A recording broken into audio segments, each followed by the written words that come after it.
If you're just tuning in, listen to the Michael M. Hotep Show on the Empowerment Radio Network, and we were doing a little wrap-up of the election results last night, and then with some other topics. But now we are going to have an esteemed guest and scholar and historian on the show. Now, for those who may not be familiar, for some strange reason, you may not be familiar with Dr. Claud Anderson. Dr. Anderson served as a state coordinator of education for Governor Reuben Askew of Florida during the tumultuous years of integration. President Jimmy Carter appointed him to Assistant Secretary in the U.S. Department of Commerce, where he chaired a commission that funded and directed economic development activities for governors.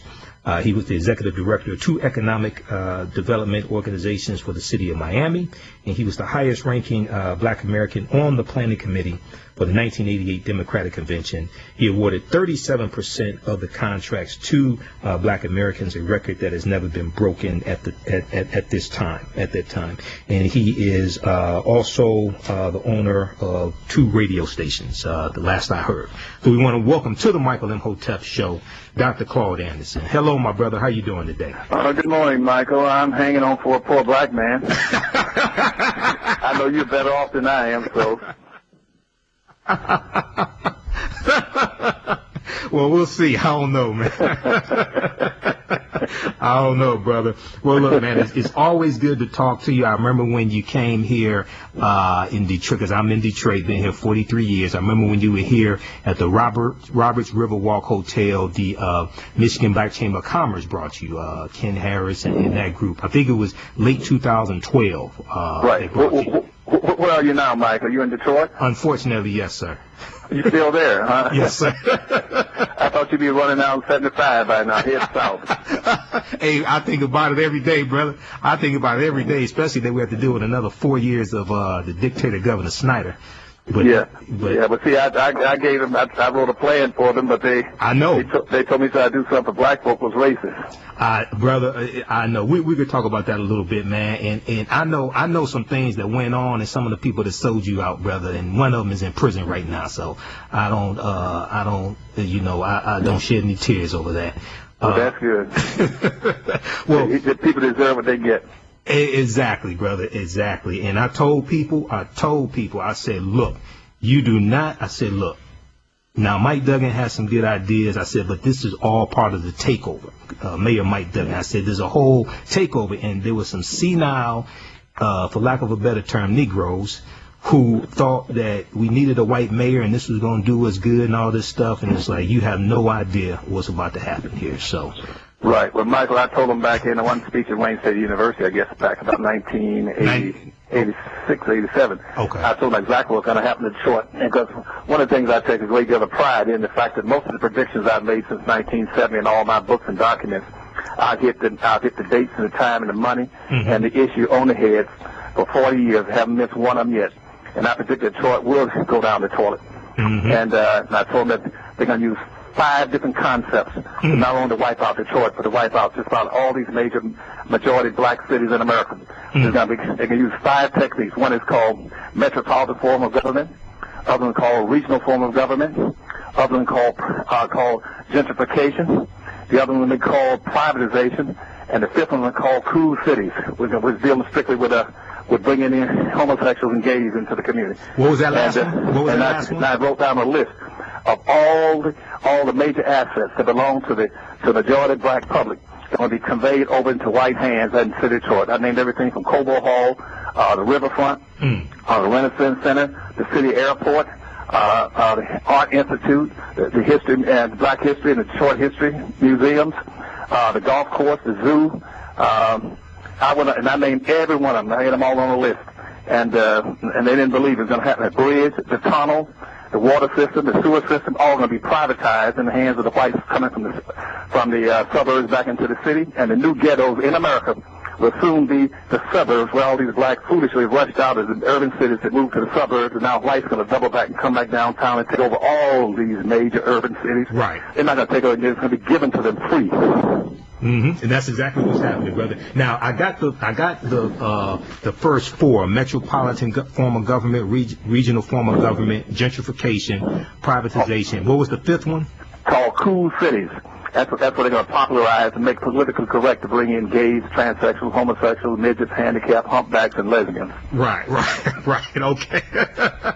All right, brother. Well, two main things that I want to talk to you about today. I have been following you and reading about the Black Freedmen Indian Treaty of 1866. I ordered the lecture that you have on. I actually ordered 3 lectures at the same time from your website about 2 or 3 months ago, and I watched that numerous times. I read the article that you have on harvestinstitute.org and have been sharing that with people, and I'm surprised how many people, even those who study history and African American history, black history, don't know about this. So tell us about if you don't mind, tell us about the Black Freedmen Indian Treaty of 1866 and the fight that you have going on to get it enforced.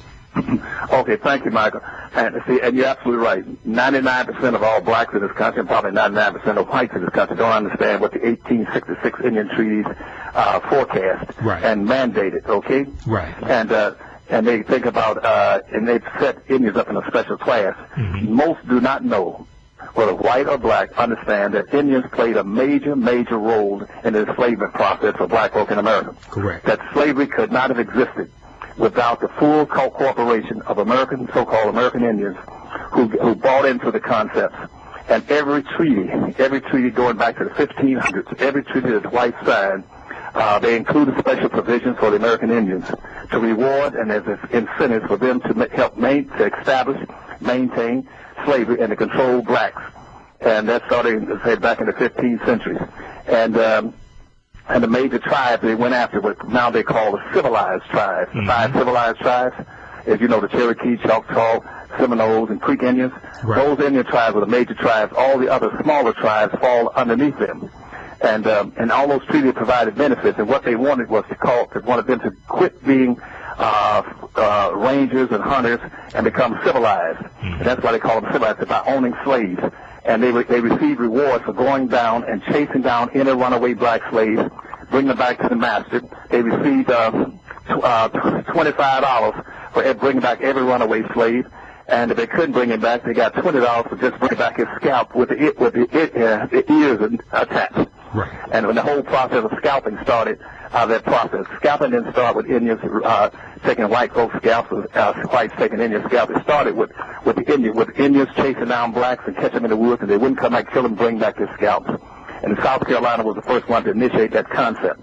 But all the Indians participated in the enslavement process to become civilized by owning and controlling slaves themselves. So they owned slaves, they controlled slaves, they chased down slaves, they were slave traders, and all those so-called civilized tribes signed agreements with the Southern Confederacy to maintain slavery, but they felt they had so much invested in keeping slavery.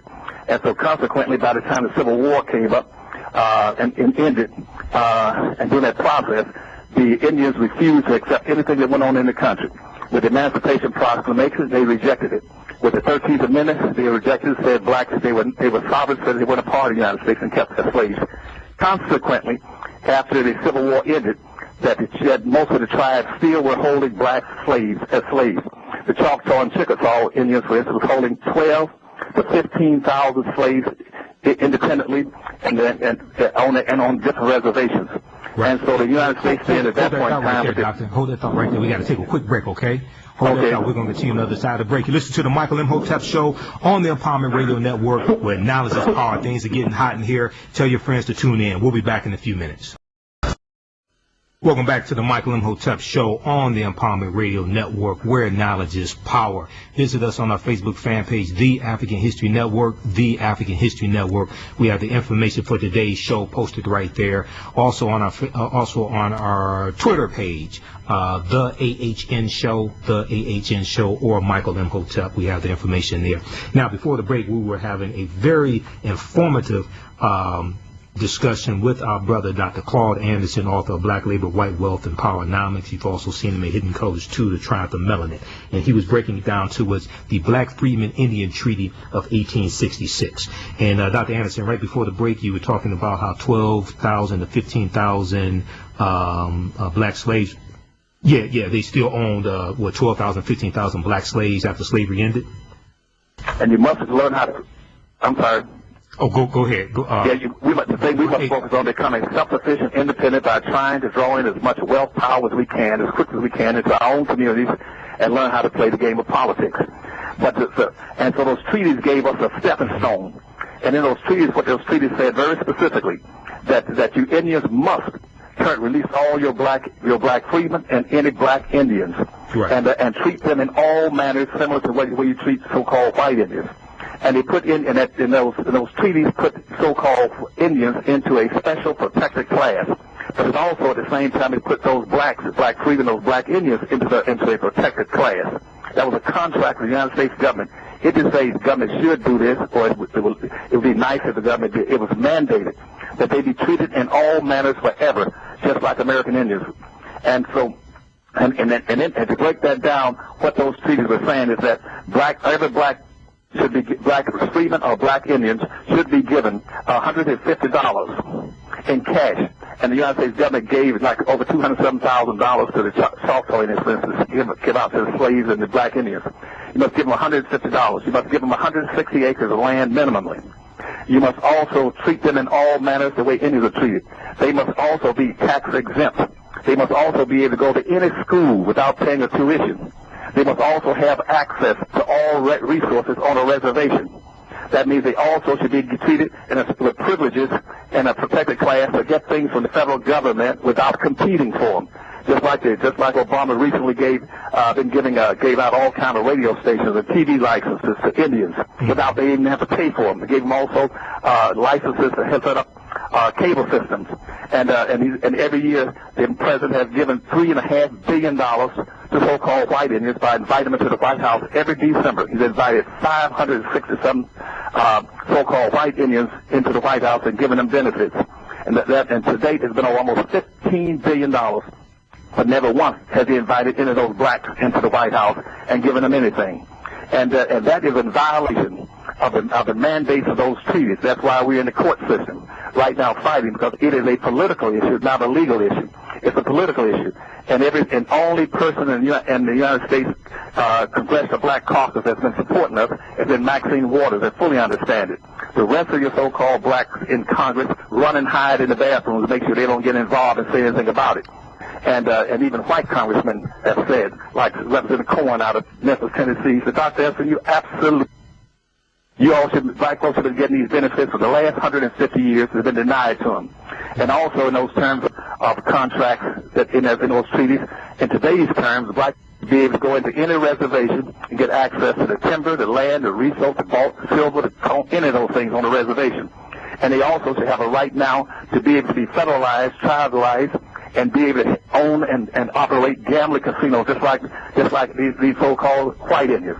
Now, the fact is that 90% of all the so-called Indians today are nothing but whites who are passing as Indians. Right. They became passable because of the Dawes Commission that went into effect starting in the late 1890s, where the government required that agents go all over the United States to every tribe and register blacks, any individual having black blood, and giving them, and the black Indians, and giving them a Dawes number, and putting them on the Dawes roll, which means an account with the government to get benefits and so much money every year.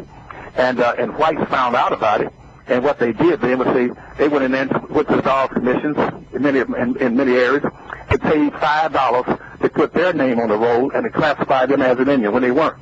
That's why probably 50% of all whites in America will claim they got Indian blood, but they don't. They're what the history books call $5 Indians. They paid $5. Their great-great-great-granddaddy paid $5 to get on the Dawes roll to get benefits.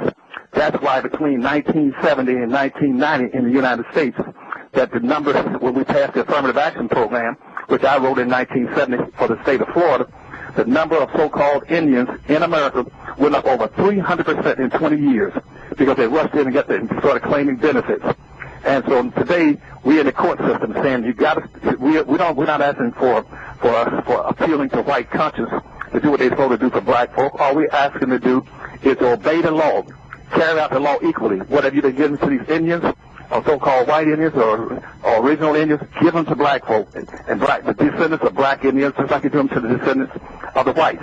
Right. Now, what the country's been doing for 140 years is rewarding the descendants of Indians, giving them benefits, unearned benefits, and punishing and ignoring the descendants of the black slaves and the black freedmen. And so by 1930, about 1938 and 1939, instead of blacks started to raise some issues about why aren't they getting these benefits, so the so-called white Indians then sent letters from the Indian reservations to the United States Department of Interior saying, how can we exclude these blacks so they would never be able to get any benefits? And they sent this letter in about 1939, 1938 to the United States Department of Interior and the United States and now to the Bureau of Interior. They referred it to the Bureau of Indian Affairs, and it came back later on by 1941 to the Secretary for the Department of Interior.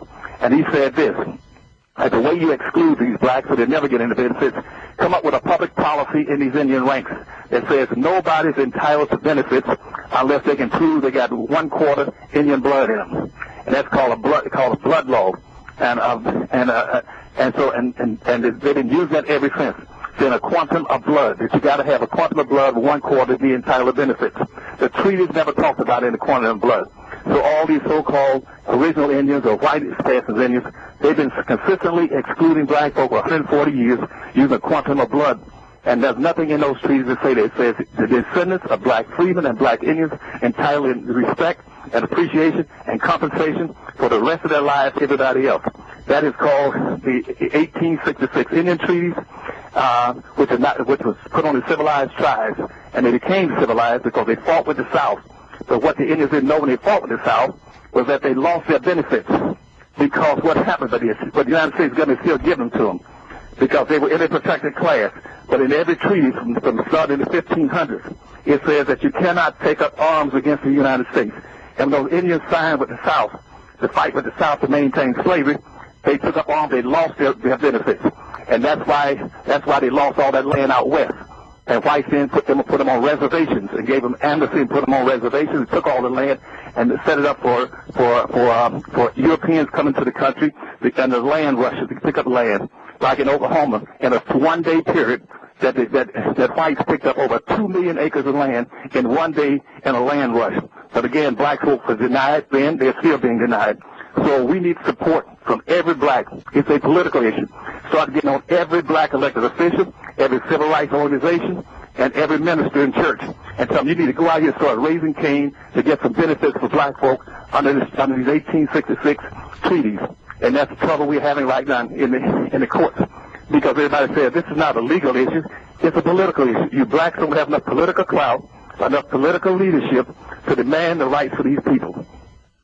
Okay, all right, excellent, brother. Now we're coming up on a commercial break. When we come back from the break, what I want you to explain to us is where can people go to learn more about this treaty and give us some strategies on how we can push this to our elected officials, things like that, if you don't mind.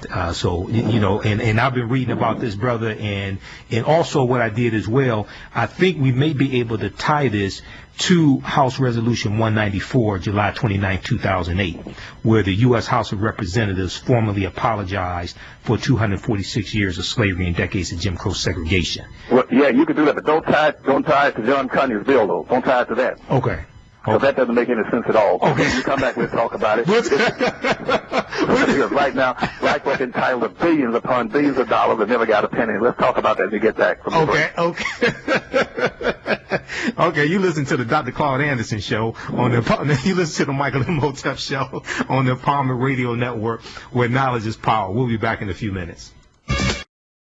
Welcome back to the Michael Imhotep show on the Empowerment Radio Network, where knowledge is power.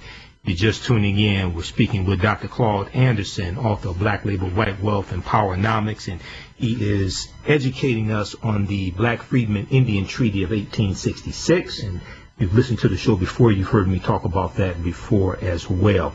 All right, now, Dr. Anderson, I want to back up a minute here. Because when I brought you back from the first break, they had the mic volume down a little bit. I just want to recap. When the Civil War ended, the Choctaw and the Chickasaw, they still own 12,000 to 15,000 black slaves. Was that right? correct? Right. Each. One, yeah.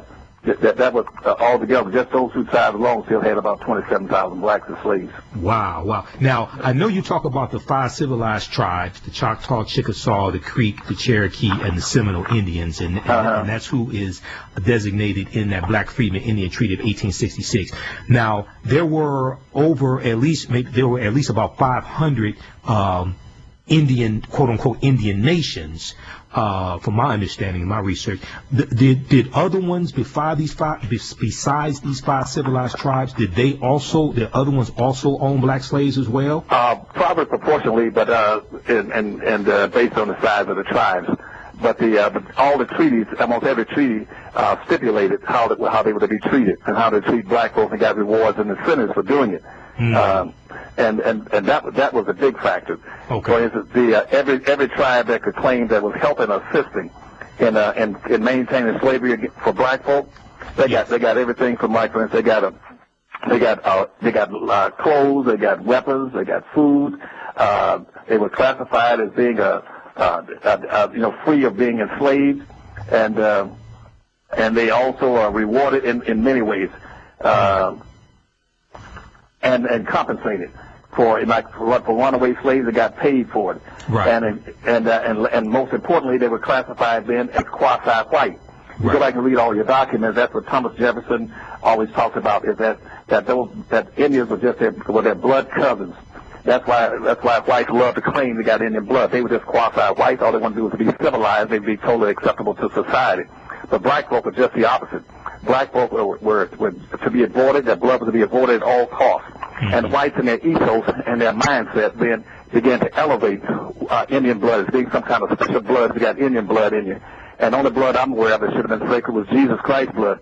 But they began to elevate Indian blood. At the same time, disparage anything dealing with black folk. But they did get weapons, clothes, foods, household goods. They were placed in a protected class. They were classified as a sovereign nation. They were ruled exempt from slavery.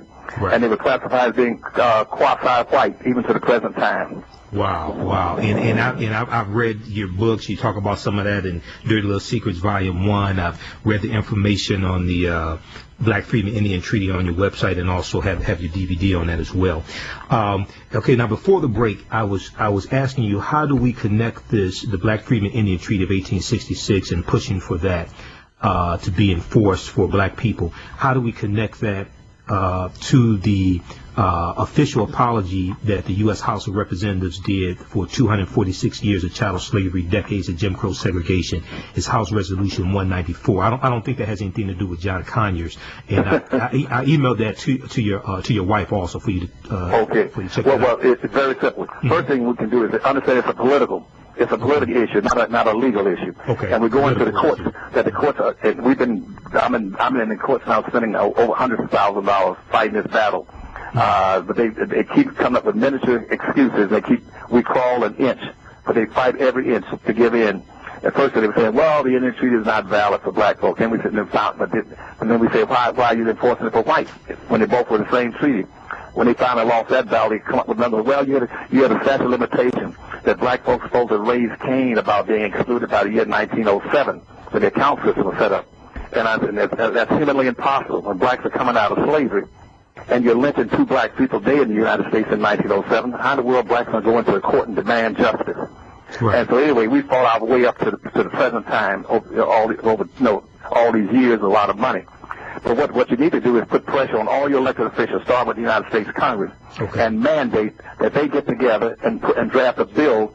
Or, as a matter of fact, any senator, we had one black senator in Chicago, we asked him to do it.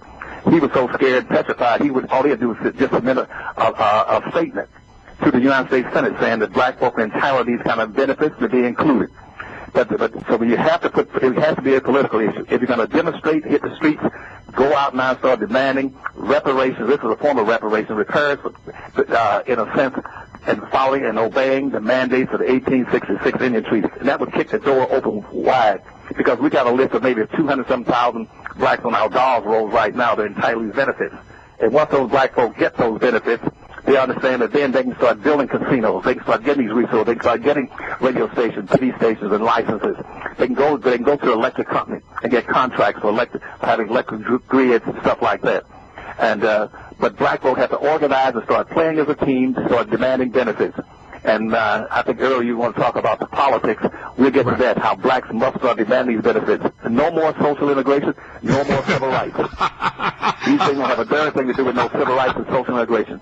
Those concepts and terms are simply designed to misdirect black folk away from the real problems, which is the fact that the structural inequalities put in place by centuries of slavery and Jim Crow segregation has never been corrected. It's economics. We have no wealth and no power. We don't control anything that's important and valuable that's more than 1 to 1%. You don't have anything. You cannot compete in a society owning, controlling absolutely nothing. Absolutely. Now, you said that there are approximately 200,000 blacks on the Dawes Rolls right now. Was it 200,000 that you said? Yeah, we got about 200,000 that we can already identify. But you got a whole bunch of other blacks see, that's just on the Dawes Road. Yes. But those treaties say any black freemen who were living in Indian territory at the time up to that time those treaties were signed were entitled to these benefits to be included. Okay. And you're talking about billions and billions of dollars. I'm not talking about chicken change. Right. You have a lot of blacks going around talking about, well, we're going to try to get reparations. We're going to ask how you're going to do it. Well, we're going to go. It was immoral and illegal, and they beat my dad and took our land. No. If you can't quit appealing to white people's conscience for something that's a law, all we want them to do is enforce fairly the law. Exactly. Don't be hating whites. Don't hate anybody.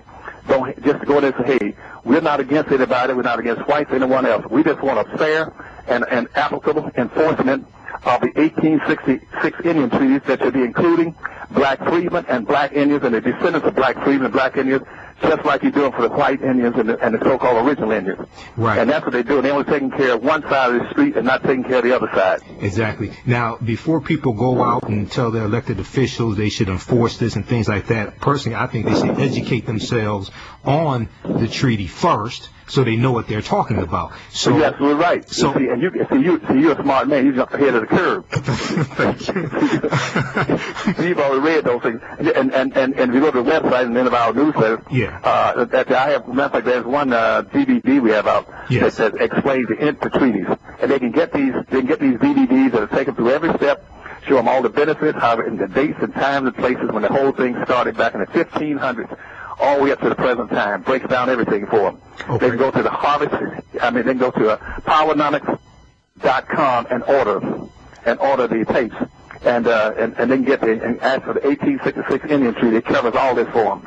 Exactly. As a matter of fact, I thought you were down in Atlanta, Georgia. I got to be in Atlanta, Georgia this weekend, speaking over at the Omnitech School on Saturday at 12 o'clock, and I want all those blacks in Atlanta, Georgia, to come out to Omnitech. At 12 o'clock this coming Saturday, and I'll maybe be talking about some of these things for them. That's Undertech. I'm not sure the address. Okay. Let me see. Hold on 1 second. Okay. That address is it'll be on Saturday, November 8th at 12 o'clock noon. At 12 o'clock noon. Okay, and that's located at 1800 Phoenix Boulevard in Atlanta, Georgia. It's called the Undertech Institute. That's one of the best black trade schools in the entire United States. And he's fighting to survive because they've been trying to put him out of business down there, competitors from outside the community. 18. But that's November 8th at 12 o'clock noon. Okay, and that address is 1800 Phoenix Boulevard in Atlanta, Georgia, and it's the Omnitech Institute. Okay, and I know Dave Anderson, owner of the Empowerment Radio Network, he's in Atlanta. So maybe he can get there. I don't know what his schedule is. I have to check with him. I'm going to, if your wife can email me the flyer or email me that information, I'll announce it each day here on the show. Okay. Martha, you're a good guy. God made that many. No problem. Stand by. We have to take a quick break. You're listening to the Michael Imhotep Show on the Empowerment Radio Network, where knowledge is power. We'll be back in a few minutes. Empowerment Radio Network, where knowledge is power. All right, we're having a fantastic discussion with our brother, Dr. Claud Anderson, who's giving us some powerful knowledge. Once again, visit his website, powernomics.com. Powernomics.com. The DVD presentation that he was talking about that explains the Black Indian Treaty is it's called 1866 Indian Treaties, Benefits Due Black Americans. 1866 Indian Treaties, Benefits Due Black Americans. He has other DVDs as well, and also check out his books Powernomics, which explains all this information and is a economic empowerment plan for Black America, as well as Black Labor White Wealth. Black Labor White Wealth deals with about 1,300 years of history and lays out this history, and then Powernomics is the actual national plan for Black America. All right, now, Dr. Anderson, once people digest the information, once Black people digest the information of the Black Freedmen Indian Treaty of 1866 and understand what it is, then how should they engage our elected officials that we elected to do something for us in exchange for our vote? How should we engage that? How should we engage that? That's a good question. What I would do is a contact, ask them all to mobilize and organize a collective movement to hit every civil rights organization, every church, every Black elected official, and demand that they understand the nature of the treaties and its benefits to Black America, and challenge them to go out there and start actively getting in, going to television stations, radio stations, newsprint, writing letters, doing anything they can, mobilize. And since most of them like to march, let them march for some forms of recompense for Black folk. And then secondly, I would then to every candidate that's running for an office, I don't care whether he's Black or white, you tell them that if they want to run for an office, they want the Black vote, they must come into your community, come into a common center with Blacks there, and sign some kind of a contract that they're going to support this issue for reparations, make a commitment, and base it on Powernomics principles from this day forward. After just like yesterday's election, start telling Blacks across America, but start telling every political party, every ideological group, and every political candidate that no more, the day is over, that from now on we will not support any candidate, any political party that would not support us in our issues and our needs, and start demanding that. And they come in there, if they want your vote, it must be based on the basic premise of politics, which is quid pro quo, something for something. One hand washes the other. You scratch my back, I'll scratch yours. Do not vote for any candidates, Black, white, pink, or polka dot, that were not committed to doing something to help Black folk. Black folk are in a desperate situation in the United States right now, and we have permanent underclass and get ready to get wiped out. We have to start demanding resources, and what we want are nothing symbolic. We want tangible benefits coming to the Black community, not coming to everybody. And many of these civil rights organizations or politicians start telling you he's running for an office and he's going to take care of everybody. You walk away from him and run him out of your community. Right now, Black folk need specific things addressed specifically to them based on their unique needs, and start demanding that everybody understand in society that Black people are exceptions. We talk about American exceptionality. The only thing in America that's an exception is Black folk. We are not to be grouped with minorities and poor folk and people of color. We're distinctively different from all those groups. None of those groups have been enslaved, Jim Crow segregated, denied, neglected for 500 years. Only Black folk have. And the greatest insult that you can do to Black folk is that all of a sudden start putting Black folk in these broad categories, calling them minorities, poor folk, and people of color, which nobody knows what a minority is and the people of color is. And you create an injustice by pretending to that by using those broad words that somehow Black folk have not been treated any different than anyone else. And also you suggest by using those words that every group has contributed equally to the development of this country, and that's a lie. They have not. Black folk were the major backbones of economic development in this country, and Black folk need to come out front and start demanding and say we were the major producers of resources in this country for all these years, and we're an exceptional people, and we want to start with this 1866 Indian Treaty, because we're not appealing to your conscience or your goodwill. We're appealing to you to enforce the mandated treaties and laws in this country. Just like you've been taking care of American Indians, giving them no taxes, no tuition, nothing, and all these resources reservations for 140 years. You got to start doing it for Black folk too. Excellent, excellent. Now, let me ask you this. We have a few minutes left, and I know you're very busy. I know you have to run, so we appreciate you taking time out of your busy schedule to talk to us. Should we use, because this treaty is law, should we use the term reparations when pushing for this? Because the reason why I say that is because reparations automatically causes people to recoil. So should we avoid using that term and just focus on the Black Freedmen Indian Treaty because it is law, or should we use the term reparations along with this? No, you don't even have to use the term reparations. I just use that loosely. Okay. Because reparation meant repairing something. Yeah. Okay. And and that's also the same time I use that word repair. I said recompense. You mentioned you're compensating. Yes. For what you've denied them for 140 years. But what you're going to demand that they equally enforce the law in those treaties, and go back and identify and set up a special unit. And that's why the Harvest Institute now is a Department Institute Freedmen Federation is the one that filed the lawsuits in the federal courts, in the federal small claims court, in the appeals court, in the Sixth Circuit Court, and then for the Supreme Court. We have been filing those claims saying that we want you to enforce these treaties and provide some benefits. Black folk cannot compete in this country right now. And they're bringing in all these immigrants over black folk, plan on making blacks a permanent underclass and burying them beneath an unending influx of immigrants in this country.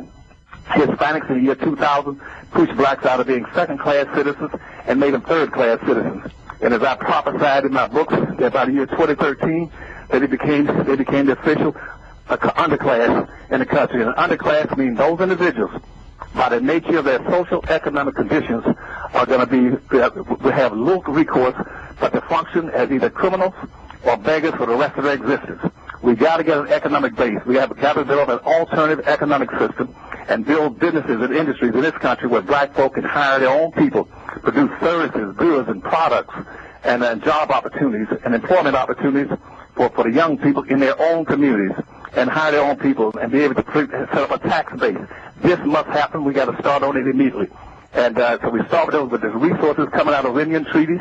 We're going to start, and everybody's going to rally around those people that are entitled to these benefits, and we're going to all set up a collective industry through the Harvest Institute, and that's why we're looking for money to keep supporting the Harvest Institute. You can go to www.harvestinstitute.org on your website and make contributions. Right now we're trying to raise enough funds to keep staying in the courts. This is the only thing that hope the blacks got right now. Nobody's going to give black folk anything right now on an emotional basis. Absolutely. This is a law. Go to www.harvestinstitute.org and make contributions and donations so we can pay these legal fees and all this court costs, filings, and all those things. And demand that go on every radio station, TV station, every day, and raise cane. So you're going to have to enforce these laws equally and fairly. And as a white congressman has told me, as I said, a number of them have, Dr. Anthony, you're absolutely right. The fact that you're not getting any benefits, you all have never gotten benefits, is because your elected officials, your civil rights leaders, have never, ever tried to make an issue out of benefits going to black folk. They don't demand anything, and that's why they never get anything.